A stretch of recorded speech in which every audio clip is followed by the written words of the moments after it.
Good afternoon. This is the Tuesday, November 2nd meeting of Planning and Zoning Commission for the Village of Ruidoso. Happy Election Day. I hope everybody got out and vote. If not, they're going to. So I'm going to call this meeting to order. Can we get a roll call, please? Chairman Briley? I'm here. Commissioner Byers? Here. Commissioner Michelina? Here. Commissioner Williams? She's on mute. She is There she signaled is. present. Thank you. Commissioner Hooker? Here. Commissioner Baugh? Here.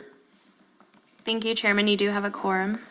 As a reminder, whenever you all want to speak, if you'll just touch the power button on your microphone until it turns green, and the audio with the video will be able to catch your voice. Very good. So I want to welcome our twoest new members of Planning and Zoning, Rick and Darren, and appreciate it for providing the service to the Village of Ruidoso. So with that, we have two items on the agenda today. Do we have any declaration of conflict of interest in either of the items that are on the agenda today? Hearing none, can we get our certificate of compliance, please? Chairman, I certify that this meeting has been posted in accordance with Resolution 2021-02 and in compliance with Section 5440 of the Village Municipal Code. Thanks, Sam. As I said, we have two items on the agenda. Can I get a motion to approve the agenda? So moved. Have a Second. motion and a second. All those in favor say aye. Aye. Very good. And you will notice that sometimes I just get a voice, but most of the time we'll do roll call votes. So the approval of the minutes for the October 5th meeting. I had a couple of comments I think I relayed on to Sam. Does anybody have any comments with regard to the minutes? I had one, I passed that along as well. Very good. Thank you, Chairman. So with that, we will incorporate those changes. Thank you. So can I get a motion to approve the minutes? I move we approve the minutes with the changes as noted. Have a motion I'll second. and we have a second. So can I get a roll call vote, please? Yes. Chairman Briley? Yes. Commissioner Byers? Aye. Commissioner Michelina? Aye. Commissioner Williams? Aye. Commissioner Hooker? Aye. Commissioner Baugh? Aye. Thank you. The motion passes. So our next item is public input. This is an opportunity for people of the public to stress their needs and concerns to the Planning and Zoning Commission on items that are not on the agenda. Is there anybody that wishes to speak to the Planning and Zoning Commission? Going? Thank you very much. Okay, our first case is conditional use request, case P 2021-2003 Mesa Apartments LLC. Sam, you want to give us an update on this, please? Yes, thank you, Chairman. Commissioners, on page 15 will be our case CU 2021-203. With us today, we have Mesa Apartments LLC. As you all may recall, they were a qualified grantee that responded to a recent RFP to develop a village-owned property. And in short, they have selected 1100 Meacham Drive as a potential location to develop. This tract is a little over 5.5 acres. It is vacant and just north of P&M. With us, we have Colin, and he can describe what their intent is a little bit further. Thank you, Sam. I guess I do want to talk about this is a conditional use. We're not necessarily talking about the future site plan and what is going to be developed there. This is just basically conditional use on a C2 zone, correct? Yes, Chairman, that is correct. In the past, as you all may recall, a lot of times, the developer put in a large investment into these properties on a site plan and just looking into the surveying and engineering.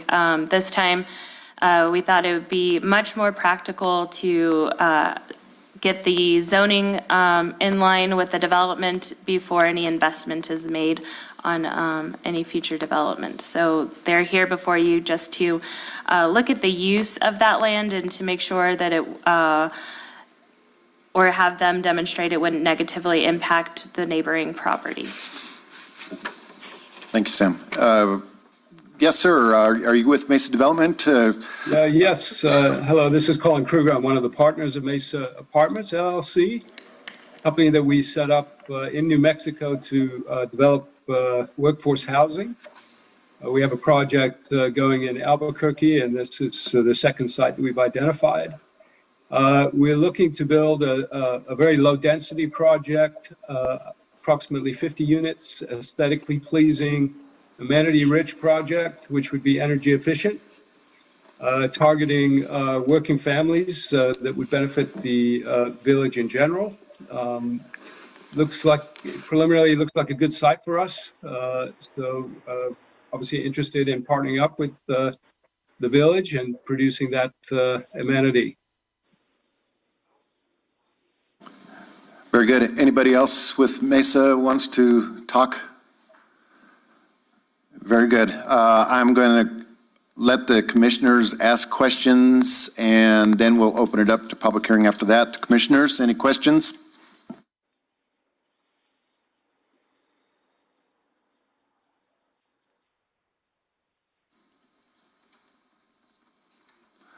All right. Hearing none, I'm going to go ahead and open up the public hearing. So, for this public hearing, I'm going to ask whoever comes up to speak. We're supposed to sit at the front table because I guess that's the microphone. We don't have a handheld yet, correct? Or do we? Okay, so we can either come up to here or raise your hand and we'll get you the handheld microphone. I'm going to ask everybody to state your name clearly, and then I will swear you in and for the public record.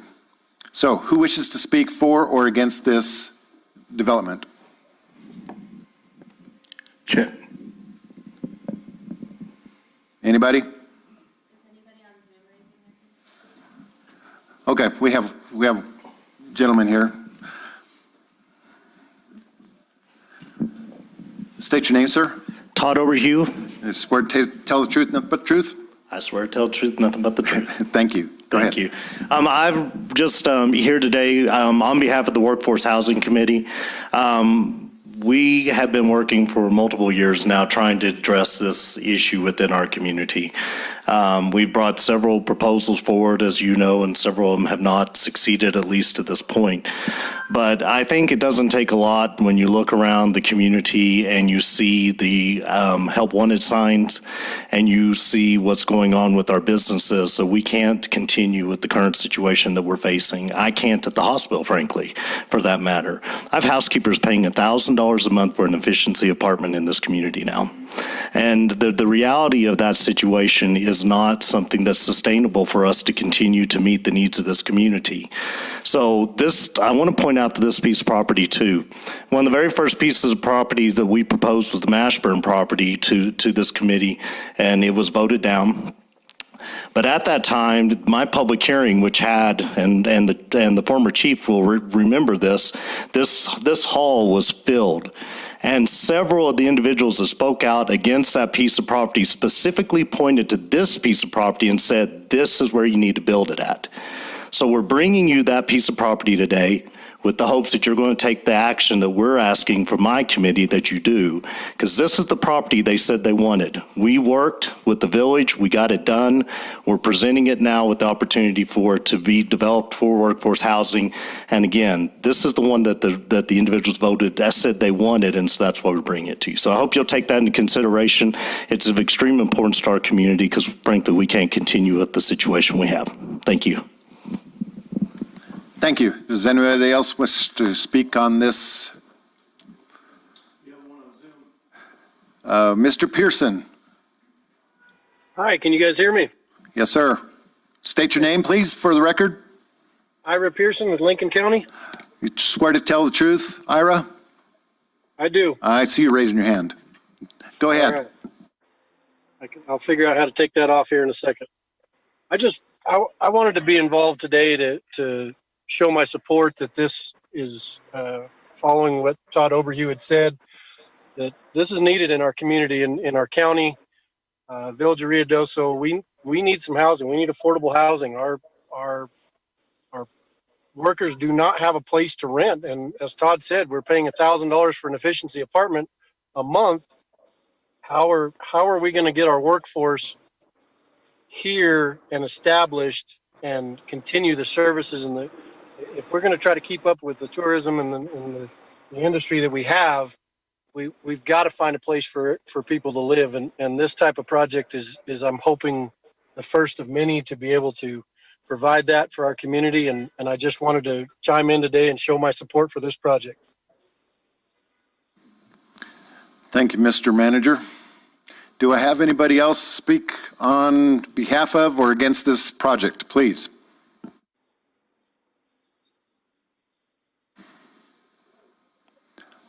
I don't see any hands. I don't see anybody. Sam, has there been any written comments for or against this?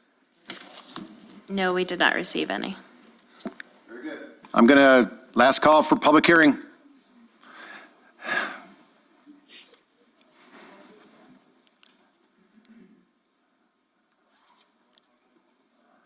State your name, Ms. Davis.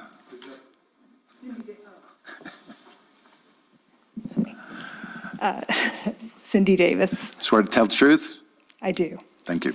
Well, and it's not really a comment, it's just questions. On the, because I know we don't have site plans and you're putting the longer process in, which I think is really good. Riker and I have the property across the street. We actually are leaning very much in favor of this. You've got the walking path, you've got the school, it's just right there. So it makes a lot of sense. But what we were curious about is like the timeline and when will we see the site plans and is it multiple stories and that kind of thing. So it's more of aesthetic questions. And I don't know if it can be answered today or not, but we're just being curious. Somebody from Mesa want to answer that question? Yes, we are working on a site plan currently. I think that we're going to probably see a very low density project, 2 and 3 stories at the most, walk up, type product. Unit mix will probably be between 1 and 2 bedrooms. So I wouldn't think we're going to do too many 3-bedroom units. This will be a very standard financed project. All applicants are going to have income and a job, and we'll have to income qualify and check the box on credit checks and background checks and all of those sorts of things. But I just to answer the question, I think we would have a preliminary site plan within 30 days with some preliminary elevation drawings. Sam, does the site development come through this Planning and Zoning Commission? That is correct. They'll be required to provide the site development plan and a traffic analysis and all of that goes along utility plans and all of that. So that will be the next step for this board is to review the site plan. As far as the process, their application to the New Mexico Mortgage Finance Authority is due at the end of January for the tax credits. So that's the deadline that we're working against. Sam, cover the submissions that go back to the housing board and then back to council as well. So there's several steps that are involved. That's correct. So Mesa Apartments will be required to request funding from the Housing Trust Board, and we have our workforce board that will hear their request and forward on their recommendation to the governing body. And so the governing body will ultimately fund a portion to put towards this project. Thank you. Mr. Dodge, I didn't swear you in, so your comments didn't count. Anybody else wishes to speak for or against this conditional use permit? Anybody else online? I'm going to close the public hearing. Commissioners, questions for the developers, for the city, for anybody? Gentleman from Mesa, could I ask you about your feasibility study and what does it look like moving forward? I know currently you feel that you can utilize this project totally, but have you done any further studies? Well, clearly, the village has had many challenges being a tourist-based economy and, very few options for workers. From big picture standpoint, we think it's a viable project. To answer your question, we are going forward with a market study, which would be more specific to the demand and supply characteristics of the particular marketplace. What we have done is preliminary, pro forma analysis and financing analysis, and this project certainly is viable from an economic standpoint based on our analysis at this point. Obviously, some of the other intangibles like traffic study and those things we still have yet to find out. We don't anticipate any environmental or any hydrology issues or anything of that nature. Does that answer the question? Yes, sir. Mr. Chair, what other communities have you guys done this in? We've done about 40 multifamily projects throughout the country. We've got working projects in Alabama, Texas, and New Mexico currently. We have recently done projects that are very similar to this in Texas. 2 projects in Dallas. One was 254 units in Aubrey, Texas. Another one was in Wilmer, Texas, 240 units. And we are currently under contract. Well, we just closed on a piece of property in Albuquerque where we're proposing to do 318 units. So those are the current projects we have currently. We've got a project that's going to move forward in January in Houston. That's another 200 or so units. This one, obviously, a much smaller footprint and a smaller project for us, typically. Thank you. Any other commissioners wish to comment? Questions? I guess I have one. I've seen a lot of promotional pieces on this, and my whole thing is it's called affordable housing, but I noticed that you only had 1 to 2 or maybe 3 units, less than 5% for the classification of affordable. And so when we talk about affordable, it gives it a bad name. And I guess I want to just tell the commission, if this was any other apartment complex coming in that didn't have a name, affordable or worker force or whatever, would we consider this any different? And so I just want to remind everybody that this is a conditional use for an apartment complex, that the proposal is to use it for workforce housing, not necessarily affordable housing. Even though, as you said in your comments, $700 to $800 a month is definitely affordable for Ruidoso. So I appreciate that. Any more commissioners wish to comment? Hearing none, do I have a motion of any kind? Oh, wait. Yes, I had a question. Go ahead, I Vicki. haven't been in on planning of these before to this size, but it seems like 50 units in 5.5 acres is not necessarily low density. Is that not pretty crowded? Who are you asking? Whoever has the answer. I'll let Mr. Kruger answer that first. Yeah, I mean, compared to the, higher density 200 unit projects that we do, this is a very low density per acre typically. So in fact, it's about a factor of almost a half of typical projects that we do in the context of, I think it depends on your frame of reference, really. But I think, 50 units or thereabouts, and we're not sure exactly the unit count, to be honest, Ms. Williams.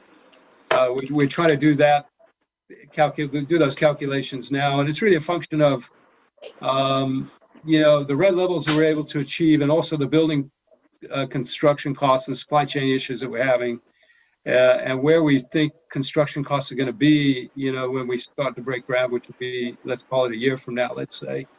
So that's really the driving factor. But we're going to do our best to really provide a very, aesthetically pleasing and thoughtful design, and we welcome any comments once we get the site plan and some of the elevations preliminary out there. We want this to truly be a project that is a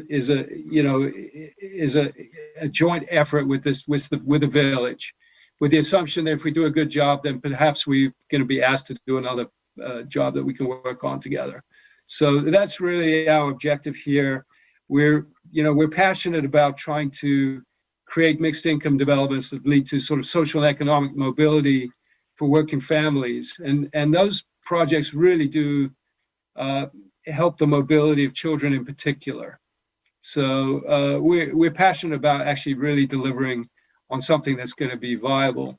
And there may be some other programs that we've been able to tap that could provide some other amenities, such as after-school programs and computer facilities that could be used for not only the residents of this particular project, but also for the other members of the community as well.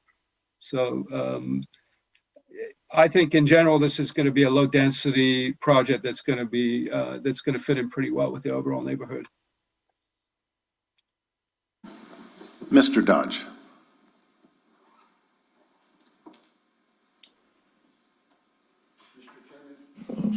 Mr. Chairman, Commissioner Williams, the project that was being proposed before was on 3.9 acres.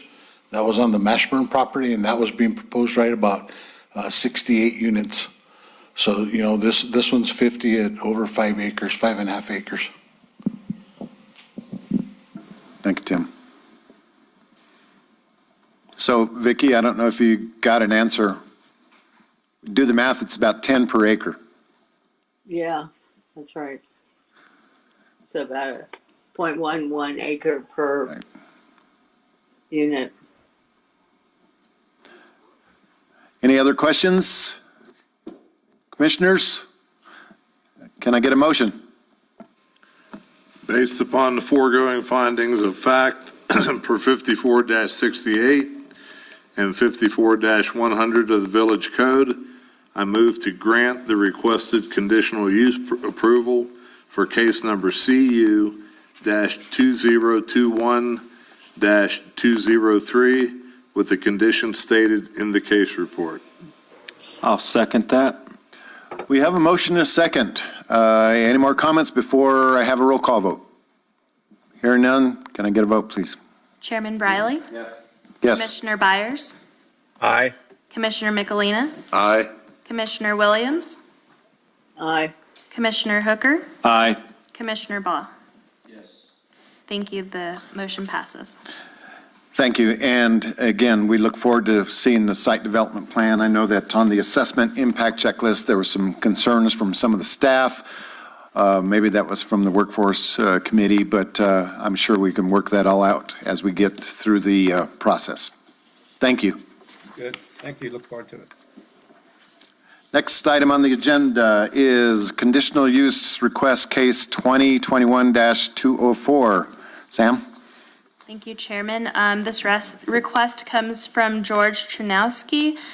He is seeking approval of a conditional use to develop multifamily dwellings, 2 units in a C1 district. He's located at 435 Main Road, which has a very long legal description. Tells me it's been replatted a few times. This is the property on the right-hand side of the fire station in Upper Canyon, just to give you a visual. I don't see him on Zoom. George, are you present on Zoom? He is not a full-time resident of Rio Doso. Okay. Who's going to present for him? So this is what he has submitted to me. pending the use being approved, he would have to come into compliance with all building codes and fire separation of having 2 full apartments in an already built garage. Okay, that was my question, is there's a house there, and he just wants to frame in a garage to make a two places to live? Is that That kind of is the thought? correct. That's what his intent is.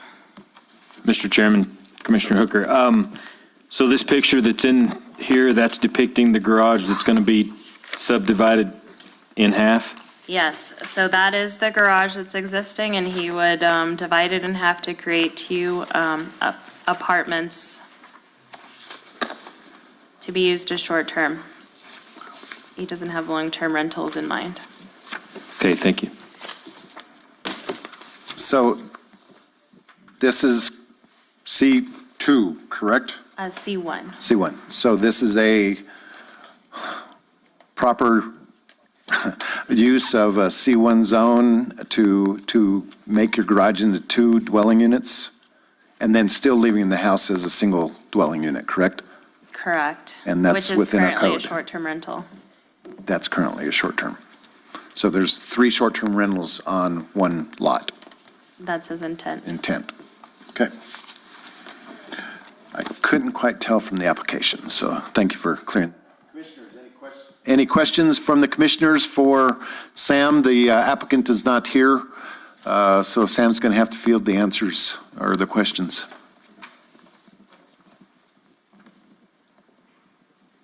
No? Okay.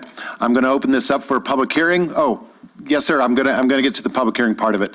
So I'm going to open the public hearing. If anybody wishes to speak for or against this, please let us know. I see somebody waving your hand, and state your name and then swear to tell the truth, please. Yes, my name is Freddie Vanderberg. I do swear to tell the truth, nothing but the truth, sir. Thank you, sir. Thank you. Go ahead. Yes, I'm a resident across the river from this location, and I think that's the main thing, that we were trying to get a better understanding of just exactly what was the planning scope of this particular facility. And it seems like we're a little still vague on that as to just exactly, what is going to take place there. We had looked at the drawings that were sent to us in the early stages, and it looked like that most of the activity of this was just going to take place right along the street itself. So if we're incorrect if I understand now what we're saying, we're just basically adding on to the garage. Was that a question? Yes. Sam, do you? It is my understanding that the footprint of the garage is not going to change. They would just be remodeling the interior to make it 2 fully functional living units. And it appears that it's a detached garage right now. Is that correct? Yes, it is a detached Okay. garage. Yes, sir? Did you get any? I think that would be suffice at this time. Yes, sir. Okay. Thank you. All right. Thank you. Anybody else wishes to speak for or against this?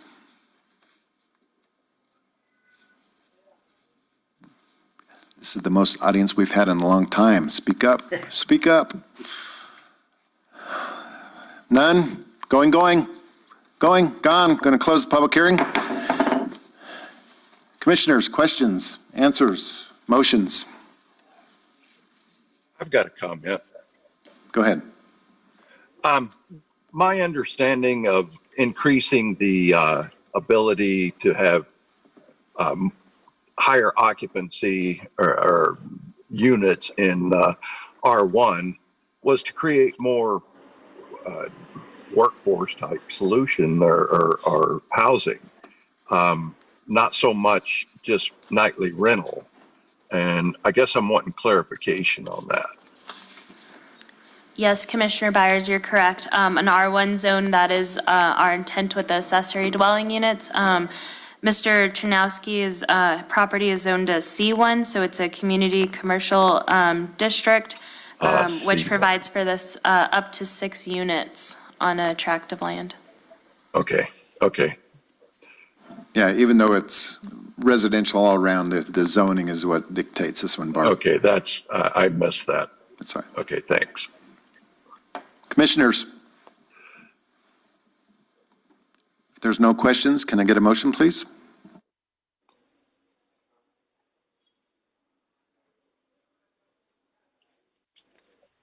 Mr. Chairman, Commissioner Hooker, I would love to make a motion, but after my colleague here read it off earlier, I'm not sure that I'm familiar with what needs to be read. I would.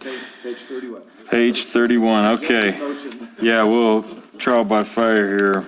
Yes. Mr. Chairman, based upon the foregoing findings of fact per 54-99 and 54-141 of the Village Code, I move to grant the request conditional use approved for case CU 2021-204 with the conditions stated in the case report. Have a motion? Very fine motion. Thank you very much. Very fine. A motion is second. Can I get a roll call, please? Chairman Briley? Yes. Commissioner Byers? Aye. Commissioner Michelina? Aye.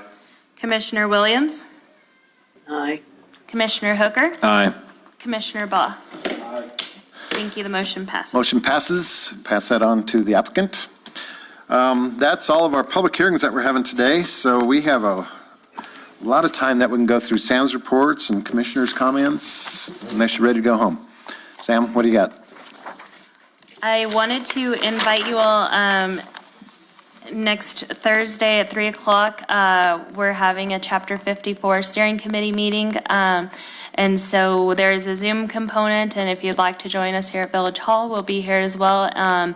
A lot of things have come up during this last year that needs to be hammered out and better defined in our code so that we're not running into conflicts all the time and it's easier for us to make decisions. And so that'll be our next steering committee meeting.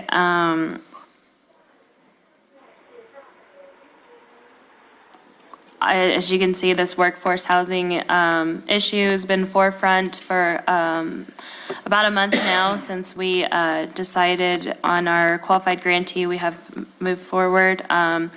Now that we have the conditional use, they can proceed to the next step. The Workforce Housing Board has authorized me the funding to order a market study, and so that should be completed within the next 5 weeks, so we can identify the needs of our housing shortages and what demographics are falling into those areas. And so that'll be something that we're working on as well. One thing that will come before you all in the next month or two is the Metropolitan Redevelopment area. The area off of Highway 70 where the motor vehicle department is and the Elevate Hotel will be added into the plan if approved. I'm not sure why that area was left out of the development, but Sierra Blanca Motors is included. And so we'd like to expand the MRA plan just a little bit. So we'll be bringing that before you all soon. But that's the conclusion of my report. Can you think of anything? No. And also, I'd like to welcome our new commissioners, Commissioner Baugh and Chief Hooker, back out of retirement. So we really appreciate you all volunteering your time and helping our community with these tough decisions. And land use is not always easy, so we really appreciate you all. Thank you. Very good. So for the steering committee on Thursday, is it posted as a quorum type of meeting, or are we okay with just a steering committee? It's just a steering committee. We're not expecting a quorum. No action. And any kind of feedback that you all have, feel free to email me or call me, and I'll be glad to pass it along during the meeting and the rewrite as we move forward. Good. Commissioners' comments. I'm sorry. What time is the steering committee meeting? It'll It's be at 3 Thursday. o'clock. At 3? This coming Thursday? I mean, like 2 days from now or a week from that? 2 days from now. Yes, 2 this days coming from now? Thursday. Okay. Time is Okay. flying. At 2 We're o'clock. already.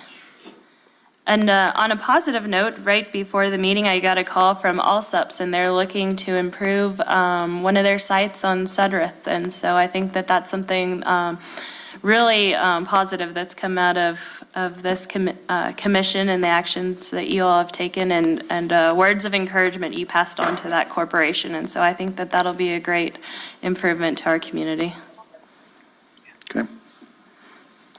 Any other commissioners' comments? Bart, you're being quiet.